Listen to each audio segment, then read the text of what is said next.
biggest rappers from our city ended up going to jail because, for what it says on papers and court documents, he made a move off his own credit card, and a few people went with him because they all took planes.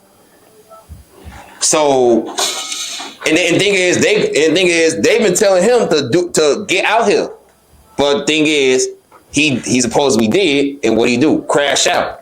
A lot of people be saying that you're the crash out because you came home, dropped some songs, then went back to jail on some fluky shit. But then he rich, left the city, got big paper, then tried going back, and then ended up crashing out. So, from your perspective, you getting that same status at one point, you gonna do the same thing he did, or you gonna leave that shit alone overall? Because at some point you gotta leave it alone. Well, I'm gonna start off saying, due to him having pending cases, I wouldn't talk about the situation. No, we're not talking about. I'm talking about like, will you make sure that once you get on their status with the money and everything, you gonna leave this shit for good? But people saying that he should let that shit alone and kept ignoring it, even though the feds trying to tell him to do something. Am I making sense how I'm asking it? Yeah, you making sense. It's just like you never know what a person thinking though. It's just like you don't know what I'm thinking. You don't know how I'm feeling. You don't know how that man was thinking or feeling. So, his fan base or his friends and family can't just go off, what happened and why he locked up. Then by him having cases pending, you just gotta let that shit go, let that shit flow. He gonna come home. Everybody else come home. Lucci, Young Thug, and we can keep on naming. He gonna come home. It ain't gonna be right now, but he gonna come home though. For sure. Oh, so you calling? A lot of people just gave up hope and saying he could. I know for a fact he gonna come home, man. Motherfuckers, they don't. It might be a while. It might be a while though, but they don't be holding motherfuckers like that. They don't be, and motherfuckers with that type of status, like they don't be holding motherfuckers like that. Just think about it, gang. Look at all these big stars, gang. Right. They sit for a minute, but eventually they come home. But they be having a lot of stipulations, but that's cool. That's great. He gonna come home. I know that for a fact he gonna come home. I ain't just talking just to be talking. He coming to the crib. All right, say less. Then it's free dirt. Yeah, you know that. Yeah, free dirt. And another thing. When he was out, before he got booked, he got up with your boy J Man for a show in the United States for his birthday. On the United States screen, he did what a lot of people thought would never be done, and he basically took a picture of almost everybody who passed, rapper or not, from the city, and paid homage to them, saying rest in peace. Last year he was saying he was pushing peace, and a lot of people believe that when he did that, he meant it. And even bringing out J Mane, who's an advocate for that. From what I'm pretty sure you heard about it in jail, because somehow in jail they always hear about it. I know about it. I be looking at a lot of Kite magazines when I locked up. Like Baby Girl was sending me like Kite magazines, so I was keeping in tune with what's going on out there. But like I'm gonna say this though, like this not to offend you or none of that. It's just like with him having cases pending and with him going through his situation, it ain't really no point of talking about him. Like everybody else who put their thought on what he got going on, they at the police to me. Like anybody who have an interview and they like dirt this, dirt that, like, it ain't even no point of talking about him. I feel like it ain't no point of talking about him when he got cases pending. Anything can be held against you in a court of law. That's what you gotta understand, gang. So like I feel like by him having cases pending, like it ain't no point of talking about him. Hopefully he come home sooner than later. But if he gotta come home later, that's gonna be fine. He gonna get right. He gonna get straight to it. It is what it is. Like fuck it. Like it ain't no point in talking about him though. Now you actually do got a good point, because like when someone got cases and everything, I don't want to talk about the case at all. Yeah, you know that. But if that shit going on, even talking about him though, like even bringing his name up, like you gotta understand, like motherfuckers still watching. Oh, so okay. So you think I should shout that part out then? No. Oh, all right. I can keep it in there. I'm just like putting a word out there so they can know, like, like, when you speak upon, like, you see how motherfuckers keep on bringing. It could be no evidence. Yeah, it could be no evidence, but you see how motherfuckers keep on bringing my name up, speculation. They could take that and use that, like, yeah, but he said this. So how we know that ain't true? Like motherfuckers don't understand the internet be affecting motherfuckers.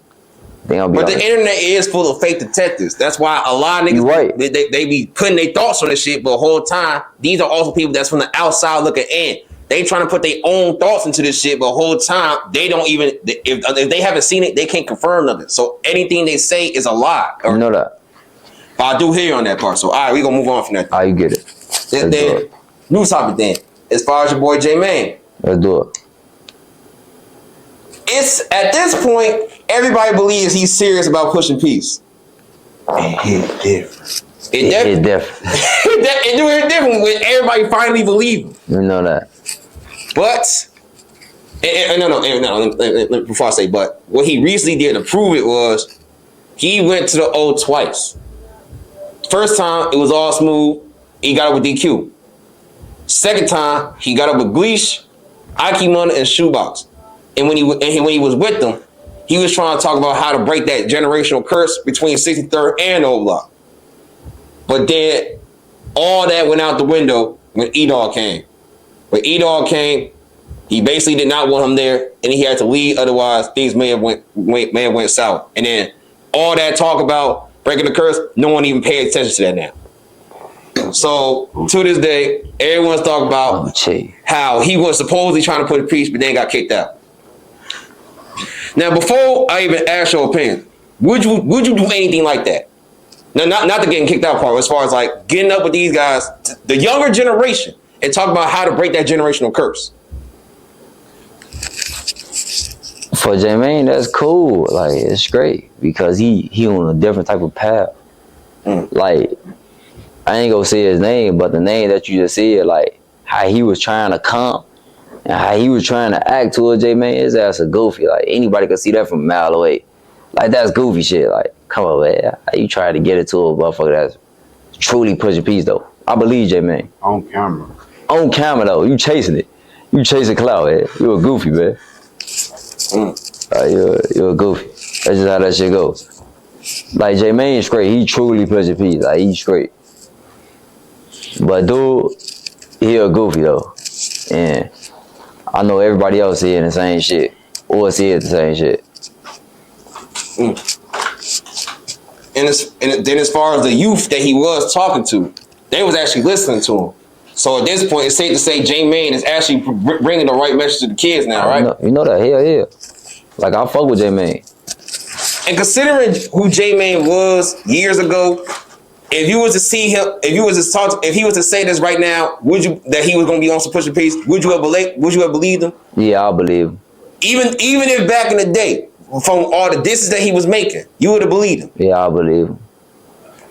You know, you gotta understand, like it'd be different type of caliber of niggas that's in these streets. Like so, if a nigga come to you and be like, man, but I feel like I should be doing this or I should be doing that, you have to believe him.